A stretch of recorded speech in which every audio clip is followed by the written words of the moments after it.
Football Manager is actually an incredibly immersive game. There is a lot that you can do to really make the Football Manager world come alive. Basic things like messing around with the pregame editor can really make a huge difference in your save. And of course, you can add in all sorts of mods to enhance the gameplay. For example, the commentary mod I'm using here is simply fantastic. But of course, the thing is that we don't really play Football Manager because of that in-match experience.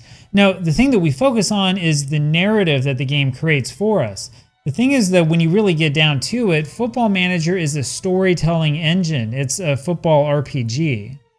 There was a Miles Jacobson interview published about a month ago that made me think about this. So I'm sure that you've already seen this Eurogamer interview. Over 2 million people played Football Manager 2024 in June 2025, which probably makes Sports Interactive wonder why they even bothered with a new game. And the average player has played the game for over 115 hours, which is bonkers, especially when you realize that this counts all the players that only played for an hour and never came back.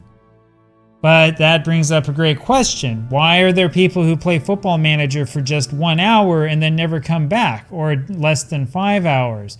What stopped these people from getting as deep into the game as the rest of us get? Actually, in this interview, Miles alludes to this being a significant problem with this game. Of over 19 million players, only 7.5 million have played the game for more than 5 hours. That's not even 50%. If you do the math, we're talking about almost 12 million players who haven't bothered to play more than a few matches. To put that into context, here's a random question from the FM Scout Facebook page that was posted back in March 2025. As you can see here, a considerable number of people take around 30 to 40 hours to play through a single season. Or in other words, the players that Miles was talking about didn't get far enough into the game for any of its narrative elements to develop. And you know, I really think that this is a problem. You see, Football Manager is not really the sort of game that puts its best foot forward within like the first couple minutes of the game. It's not like a YouTube video where you're trying to put your very best stuff into the first 30 seconds to convince people to continue watching. The really good narrative elements of Football Manager usually don't come until you're at least half a season into your save, or in most cases, a season or 2 or 5 or even 10. Now, half a season into the save is probably around 20 hours, assuming that you're actually playing through every match. It's an addicting game, sure, but it really lacks a lot of those addicting elements. And believe it or not, most Football Manager content creators have tricks to get around this. It's obviously not realistic to expect somebody to play an entire season in only a few hours. But if you're doing a YouTube video on a full rebuild or even something like a 20-season save, you kind of have to cut corners. Most creators who do epic videos these days are actually holidaying through most elements of the game. If you holiday to the end of one season, you can go through individual games and clip out the highlights you want by hand afterwards. If you save your game at the end of every season, you can then go back to earlier seasons to find the highlights that you need for your storyline. By using this method, you can turn the narrative generation ability of the game into an engine to create your own epic YouTube videos, and it's pretty efficient.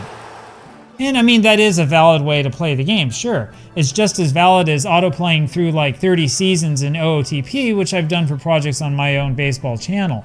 But the problem is that you're not really getting deep into your save if you're just holidaying through everything and auto-playing every game. You barely know who your players are since you're not actually interacting with them.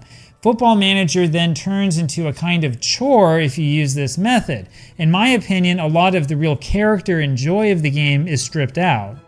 But that doesn't mean all the extra stuff is actually, fun. In fact, depending on how deep you want to go, you might find yourself spending hours doing basically nothing at the start of your save. Now, I hate allowing the AI to make personnel decisions for me. Instead, I prefer to search for my own coaches, scouts, medical staff, and so on. This means that I usually spend an hour or two searching for staff members before I've even looked at my squad. It's pretty common for me to take a few hours to set things up before hitting the continue button for the first time. And this is for relatively simple saves using downloaded tactics, since the tactic creation process itself is quite time consuming. Now, the funny thing about all of this is that this is a departure from the way that these games used to work once upon a time. If you go back in time far enough, you will realize that football management games used to do a much better job at getting you right to the game itself instead of focusing so much on all the extras and all the chores. Okay, check this out. This is Premier Manager 97 on the Sega Mega Drive. It's an underpowered game, absolutely, and it's hard to navigate the menu unless you know what this stuff means. I also have to go manually through every single computer-controlled game before I can get to my game, but I can still play right away without having to look through an inbox. There's no visible match engine, sure, but at least it's easy for me to get straight to the match itself. And remember that this is a Sega Mega Drive game from almost 30 years ago. Premier Manager 98 on the PlayStation is similar. The menu is easy to navigate, and when I click on this button to continue once, I go straight to the first match after being told what the season expectations are. The thing is that almost all the extra things the Football Manager has added on over the years have been chores for the player to perform. And the truth is that the biggest fans of the franchise really don't like these chores. These are supposed to help craft a deep narrative, but the truth is that they really just waste our time. Press conferences, for example, are really lame and simply are not worth the trouble. As I've mentioned before, there are ways to modify them, though nobody has created a full mod just yet.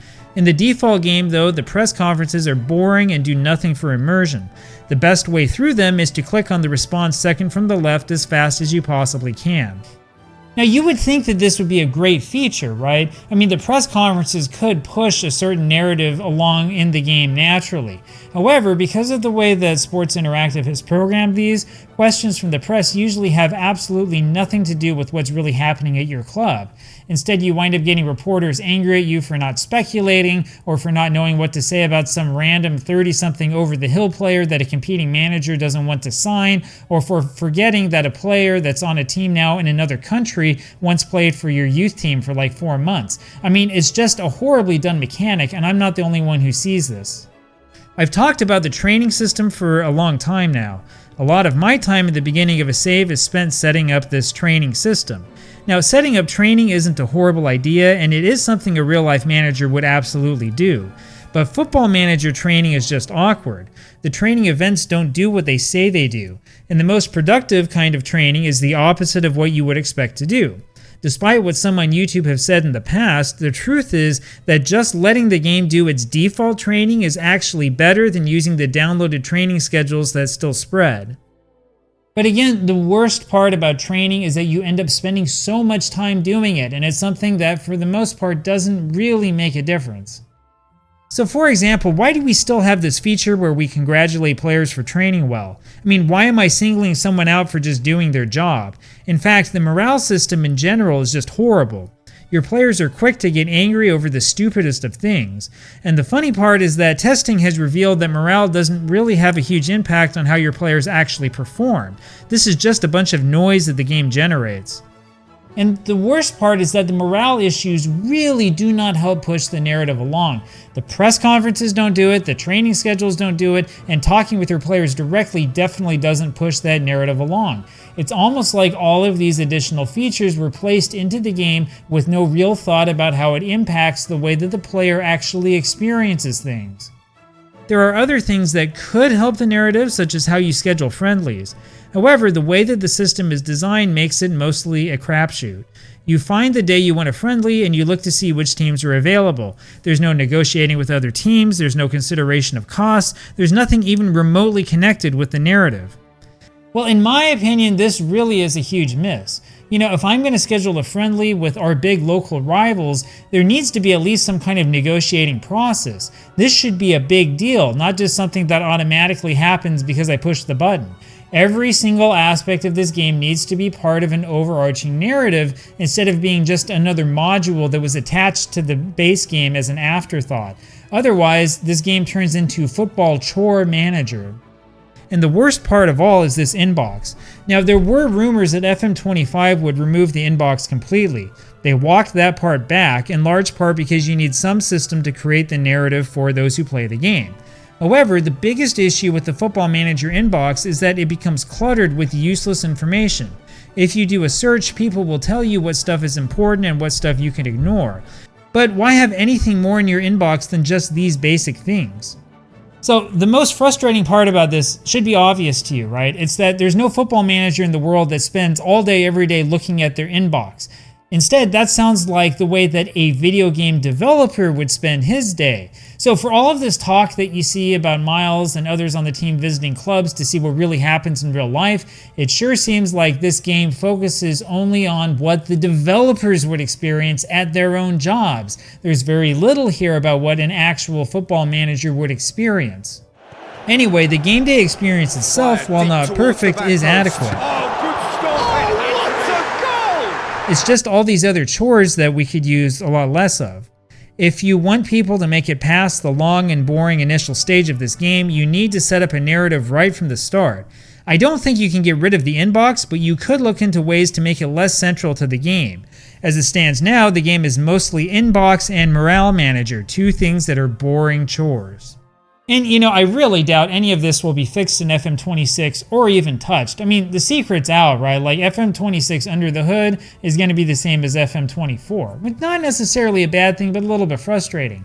I do think that there's a chance that some of this stuff will get better in the long term, though. However, Sports Interactive really needs to sit down and do some actual long-term organizing and planning. See, as this currently stands, Football Manager is a game that's very, very heavy on the chores.